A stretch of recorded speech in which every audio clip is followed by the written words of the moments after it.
Well للمطففین سے ہوا، جس کا موضوع ہے ناپ تول میں کمی نہ کرو، جس کا حق دینا ہے اس کا حق پورا ادا کرو۔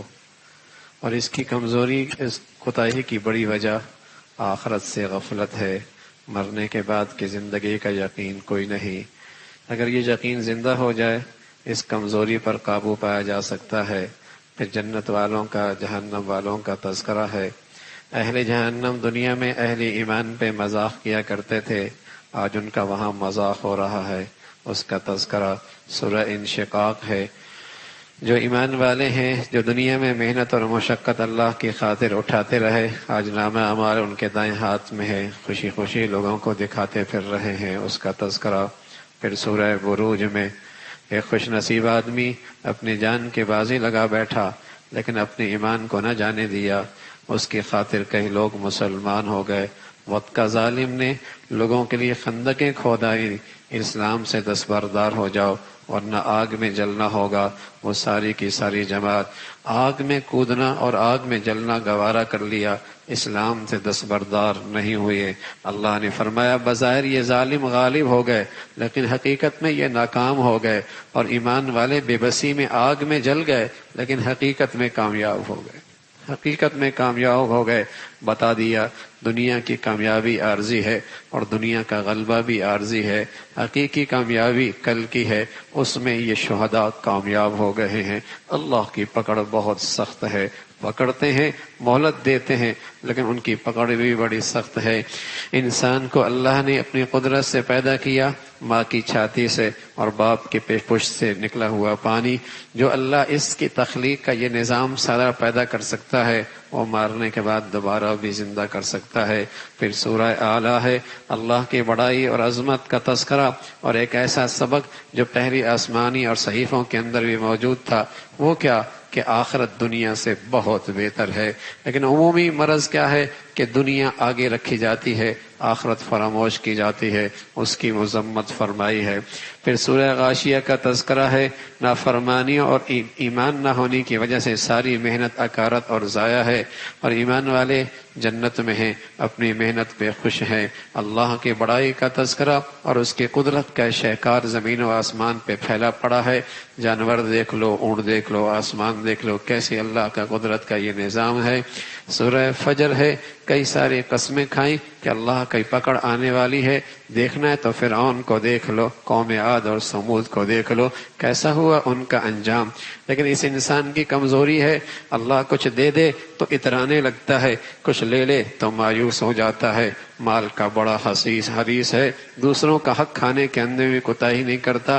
ایک دن آنے والا ہے، سارا نظام درمرم ہو جانا ہے۔ اللہ اپنی شائن شان میدان میں آنا ہے، معاشر کے میدان میں آنا، اپنی شان سے آنا ہے۔ اللہ کے مقبول بندوں کا اللہ کے دربار، اللہ کے مقبول بندوں کا دنیا سے جاتے ہوئے استقبال ہے کہ چلو تم دنیا میں اللہ کے فیصلوں پہ راضی رہے، اللہ تم سے راضی ہے، آؤ اللہ کے بندوں میں، آؤ اللہ کی جنت میں داخل ہو جاؤ۔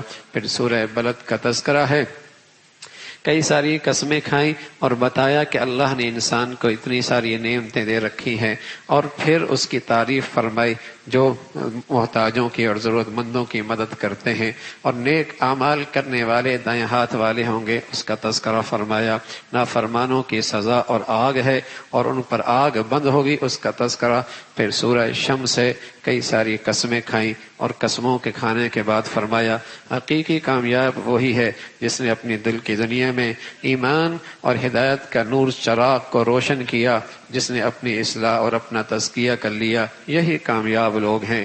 اور جن کی اللہ پکڑ فرماتے ہیں، اللہ کو انجام کی کوئی فکر نہیں ہوتی کہ پیچھے کوئی ہنگامہ نہ ہو جائے، حالات خراب نہ ہو جائیں، وہ اللہ بڑا بے نیاز ذات ہے۔ پھر سورہ اللیل ہے، آدمی جس راستے کو اختیار کرتا ہے گمراہی اور بدی کا، وہی آسان ہوتے چلا جاتا ہے۔ نیکی اور تقوی کے راستے پہ چلنا چاہے، اللہ وہی اس کے لیے آسان فرما دیتے ہیں۔ بخیل مال کو نہیں خرچ کرتا، لیکن کل اس کے لیے یہ تاوان اور مصیبت بن جائے گا۔ اور ایمان والے اللہ کے دیا ہوا مال کو اللہ کے رضا کے لیے خرچ کرتے ہیں، اللہ پھر انہیں اتنا دے گا کہ یہ اللہ کا بندہ راضی ہی ہو جائے گا۔ پھر سورہ ضحیٰ کا تذکرہ ہے۔ اللہ نے اپنے حبیب صلی اللہ علیہ وسلم کو تسلی دی، وہی کچھ دن نہیں آئی لیکن ہم آپ سے ناراض نہیں ہیں، ہم آپ کو بے یار و مددگار نہیں چھوڑ سکتے، آپ کا کل آج سے بہت بہتر ہے، اور اس سے پہلے بھی آپ پر کتنے انعامات کا سلسلہ ہے، کس طرح آپ بے خبر تھے، علم کی روشنی آپ کو عطا فرما دی، ٹھکانہ کوئی نہیں تھا، عزت اور سعادت کی بلندیوں میں پہنچا دیا، اتنی ڈھیر ساری نعمتیں اللہ نے آپ کو دے رکھی ہیں، اللہ کے ان احسانات کا اعتراف کیجئے، بیان کرتے رہیے۔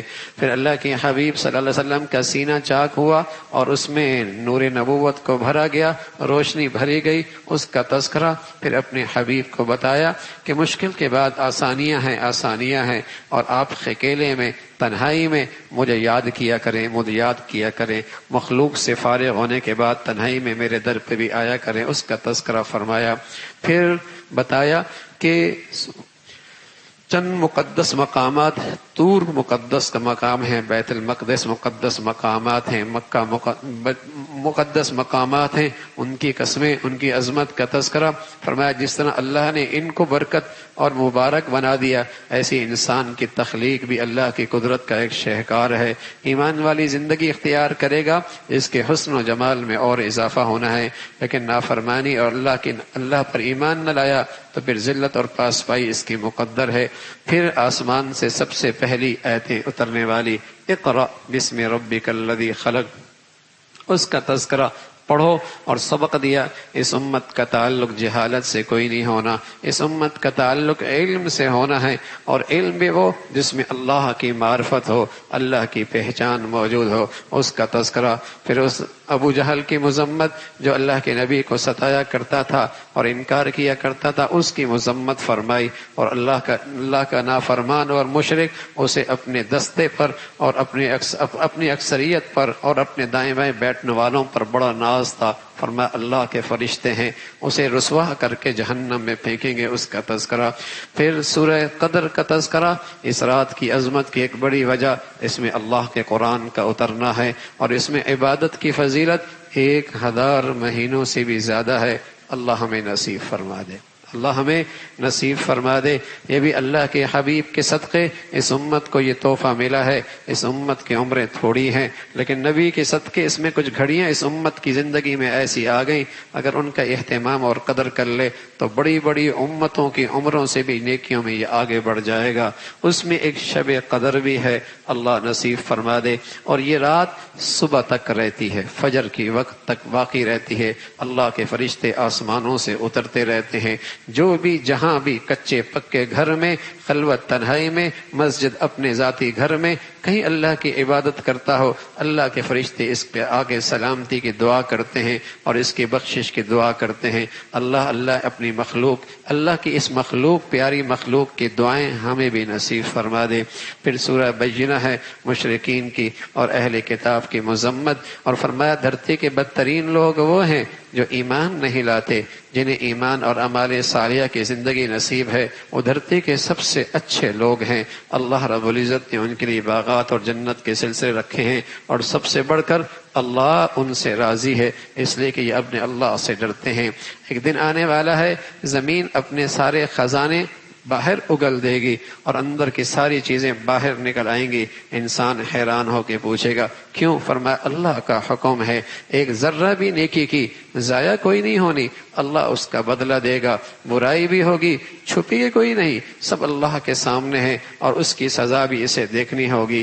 دیکھتے نہیں ایک جانور گھوڑا، وہ اپنی جان کو خطرے میں ڈال کر اپنے مالک کی کس قدر حکم کی اطاعت کرتا ہے، دیکھتا ہے میدان جنگ میں تلواریں چل رہی ہیں، گردنیں کٹ رہی ہیں، اور اس کے بازو اور جسے کہیں کہ بازو اور ٹانگیں کٹ رہی ہیں، لیکن مالک کی اطاعت میں وہ میدان میں کود جاتا ہے۔ لیکن یہ انسان ہے، اللہ کی نعمتوں بھی کھاتا ہے لیکن بڑا ناشکرا ہے، مال سے بڑی محبت کرتا ہے، لیکن ایک دل آنے والا ہے، اس کے اندر کی ساری باتیں باہر آ جائیں گی۔ پھر قیامت کا تذکرہ، یا نیکی اور بدی کا ترازو میں تولنا، اور خوش نصیب لوگ جن کے نیکیوں کا پلڑا بھاری کامیاب ہو جائیں گے، اور بد نصیب لوگ جن کا بدیوں کا پلڑا بھاری ہوگا ان کے لیے جہنم ہے، اس کا تذکرہ۔ پھر الہاکم التکاثر، بڑی بیماری ہے اس انسان کی کہ مال کے بہتات میں اور اس کے حرص و حورس میں ایسا مبتلا ہے کہ کچھ نہیں اسے نظر آتا۔ سمجھ تب آئے گی جب قبر میں جا پہنچے گا، جب قبر میں جا پہنچے گا پھر اسے اندازہ ہوگا کامیابی اور ناکامی کیا تھی، کون کامیاب کون ناکام۔ اللہ کی نعمتیں حد درجے کی ہیں، پوچھ بھی ہوگی اللہ کی نعمتوں کو استعمال کیسے کیا۔ قسم کھائی اللہ نے، انسان گھاٹے کی زندگی گزار رہا ہے۔ ہاں وہی خوش نصیب آدمی کامیابی کی زندگی گزار رہا جس کی زندگی میں ایمان ہے، جس کی زندگی میں اعمال صالحہ ہیں، اور جس کی زندگی میں اللہ کے حکموں کی اطاعت پھیلانا اور اللہ کے دین کو حفاظت جس کی زندگی میں ہے، یہ خوش نصیب آدمی ہے، یہ کامیاب ہے۔ چاہے وہ جھونپڑی میں رہتا ہے اور چاہے وہ کوٹھی میں رہتا ہے اور چاہے وہ پھٹے پرانے کپڑے پہنتا ہے اور چٹائیوں پہ زندگی گزرتی ہے اور چاہے زرق برق لباس پہنتا ہے، لیکن ایمان کا حسن اس کی زندگی میں ہے، اعمال صالحہ کی روشنی اس کی زندگی میں ہے، دین کا درد اس کے اندر ہے اور اللہ کے دین کی حفاظت اشاعت میں اس کا حصہ ہے، تو فرمایا یہ اس گھاٹے والی زندگی سے محفوظ ہیں۔ پھر اللہ نے ان کی مذمت فرمائی جو آمنے سامنے طنز کرتے ہیں یا پیٹھ پیچھے برائیاں کرتے ہیں، پیٹھ پیچھے برائیاں کرتے ہیں، ان کی مذمت فرمائی۔ فرمایا مال سے ایسی محبت، گن گن کے خوش ہوتے ہیں، یوں لگتا ہے یہ مال انہیں ہمیشہ زندگی دے گا، حالانکہ مال بھی اور یہ بھی جہنم میں جائیں گے جو سب کچھ توڑ پھوڑ دے گی۔ وہ اللہ کی آگ ہے، وہ پانی سے کوئی نہیں بجھنی اور مٹی ڈالنے سے کوئی نہیں دبنی، اور وہ آگ انسانی جسموں تک نہیں دلوں تک رسائی کرنے والی ہے، اس کا تذکرہ فرمایا۔ پھر سورہ فیل ہے، اللہ کی قدرت کا شہکار ایک منظر زمین و آسمان نے دیکھا کہ اللہ کا دشمن اللہ کے گھر کے ڈھانے نکلے، لیکن اللہ نے اپنی قدرت دکھائی، آسمان سے پرندوں کے جھنڈ بھیجے اور ان کے اندر ایک چھوٹے چھوٹے جسے کہیں گے دانے کے بقدر ان کے پنجوں کے اندر اور ان کے چونچ کے اندر ایٹمی طاقت کی طرح، جیسے ایک ایسا ایٹم کہ اوپر سے وہ پھینکتے سر پہ لگتا اور جسم کو چیرتی ہوئی اندر سے نکل جاتا، اور نہ یہ کہ اس شخص کو یہ اس کے حال یہ ہولتی، بلکہ جن سواریوں پہ وہ سوار تھے اور بڑے بڑے ہاتھیوں پہ ان کو بھی چیرتا ہوا وہ اوپر کا وہ چھوٹا سا ذرہ اور چھوٹا سا دانہ جسے کہیں کہ ان کے اوپر برستا۔ تو اللہ بڑی طاقت والی ہے۔ ارے بھائی سپر طاقت صرف اللہ ہے، ہاں سپر طاقت اللہ ہے، اور جس کو نیست و نابود کرنا چاہے تو اس کو لمبے چوڑے لاؤ لشکر کرنے کی ضرورت نہیں ہے، وہ معصوم سے پرندوں سے بھی وہ کام لے لیتا ہے کہ بڑو بڑی طاقتیں اس کے سامنے پسپا ہو جاتی ہیں، بڑی بڑی طاقتیں اس کے سامنے پسپا ہو جاتی ہیں۔ یہ سورہ فیل جو اللہ نے قرآن میں ذکر کی کہانیوں کے لیے نہیں، اس لیے کہ اللہ کی طاقت سے متاثر ہو، دنیا کی کسی کی طاقت سے مرعوب نہ ہو، اللہ کی عظمت اللہ کا خوف دل میں رکھو، دنیا کی کسی کا خوف تمہارے دلوں میں نہ آنے پائے۔ اللہ سب سے بڑا ہے، اللہ سب سے بڑا ہے۔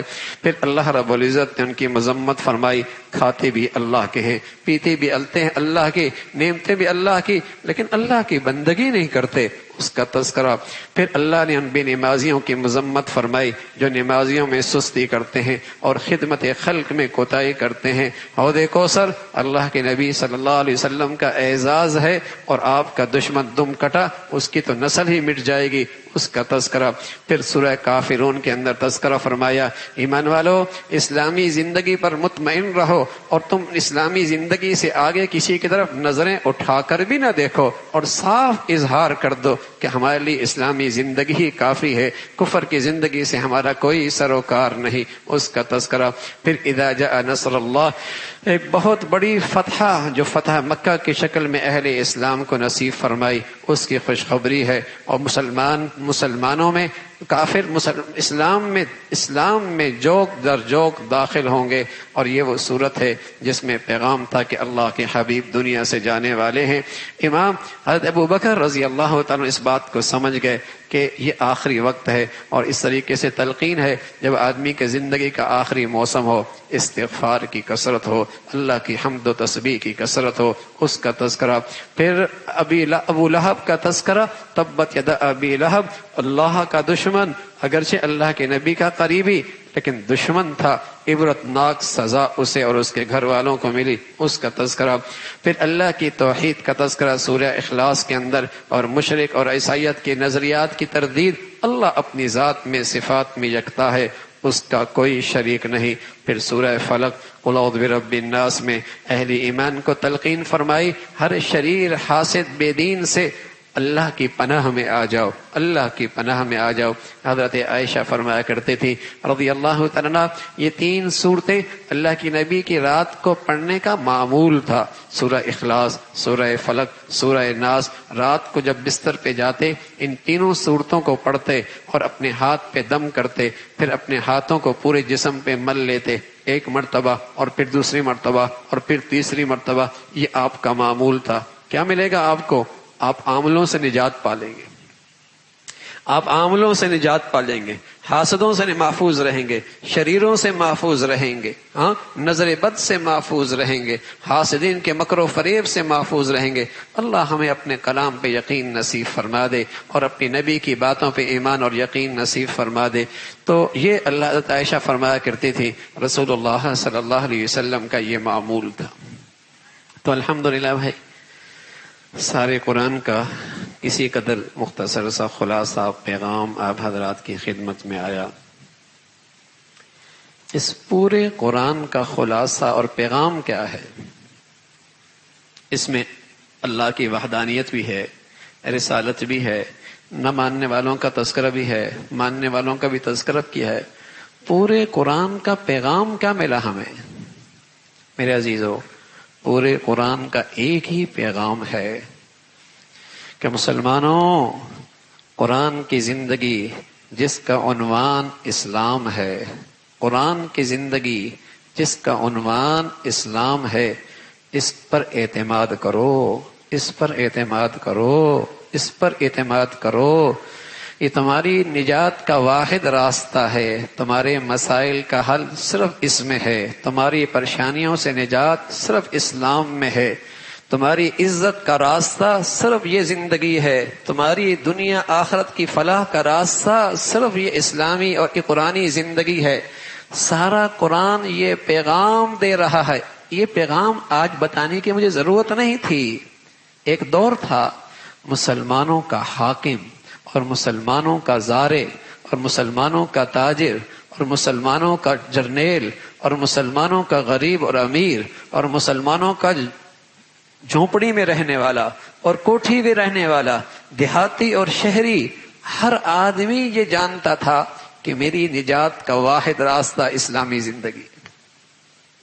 قاضی ہے، حکمران ہے، جنرل ہے، غریب ہے، امیر ہے، جھونپڑی میں رہتا ہے، کوٹھی میں رہتا ہے، اس بات پر سب کا ایک سوچ تھی کہ اسلامی زندگی ہماری نجات کا واحد راستہ ہے۔